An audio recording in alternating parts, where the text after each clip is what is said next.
শিক্ষকদের গুণাগুণ নিয়ে আপনি বলেছিলেন, তো শিক্ষকদের আরো বেশি গুণসম্পন্ন শিক্ষকদেরকে আকৃষ্ট করার জন্য তাদের বেতন ভাতাও তো একটি বড় প্রশ্ন। আমরা তাদের বেতন ভাতার জন্য আন্দোলন করেন, এবং এটাও ঠিক যে শিক্ষকরা যে পরিমাণ পরিশ্রম করেন সেই তুলনায় পৃথিবীর অন্যান্য দেশের যে সাথে যদি আমরা মেলাই তাহলে তাদের বেতন কমই। আবার এটাও ঠিক যে অন্যান্য দেশের শিক্ষকদেরকে আলাদাভাবে চিন্তা করা হয়। সরকারি চাকরির যে অন্যান্য জায়গাগুলি রয়েছে তার চেয়ে শিক্ষকদেরকে একটু আলাদাভাবে দেখা হয়। তো সেই জায়গা থেকে আপনাদের কোনো চিন্তা ভাবনা আছে ভবিষ্যতে যে শিক্ষকদের নিয়ে, শিক্ষকদের গুণ বাড়ানোর জন্য? আপনি একটা কথা বলেছেন, টিচার্স ট্রেনিং আরো জোরদার করবেন, কিন্তু মেধাবী শিক্ষকও তো আসে না। শুধু যে ভর্তি পরীক্ষার মাধ্যমে মেধাবী ছাত্রছাত্রী নিলাম, মেধাবী ছেলেমেয়েরা বিদেশে চলে যায়, টিচার হতে চায় না, এমন ইনস্টিটিউটে পড়াশোনা করে, ইঞ্জিনিয়ার ডাক্তার হয়ে যায়, এরা তো আর সরাসরি শিক্ষক হবে না প্রাইমারি স্কুল কিংবা হাই স্কুলে।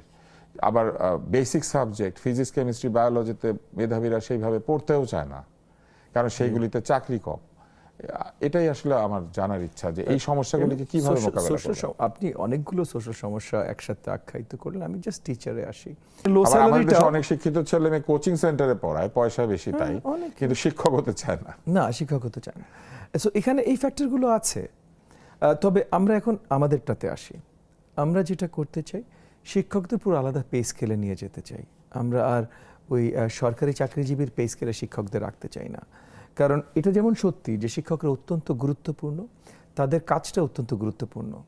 অপরদিকে এটাও সত্যি যে অন্য সরকারি চাকরিজীবীরা যতখানি অ্যাকাউন্টেবল বা যত আওয়ার্স তাদের ডেইলি কাজ করতে হয়, বেশিরভাগ সময় শিক্ষকদের করতে হয় না। বেশিরভাগ সময় বলছি, সব সময় বলছি না, বাট বেশিরভাগ সময় বা বেশিরভাগ ক্ষেত্রে শিক্ষকদের সেগুলো করতে হয় না।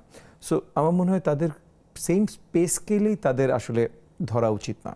সো এটা নিয়ে আমরা কাজ করছি, আগামী দিনগুলোতে ভিন্ন পে স্কেলে নিয়ে আসবো। টিচারের পে স্কেল আমরা কমপ্লিটলি সেপারেট করে দেওয়ার প্ল্যান ইতিমধ্যে করে ফেলেছি।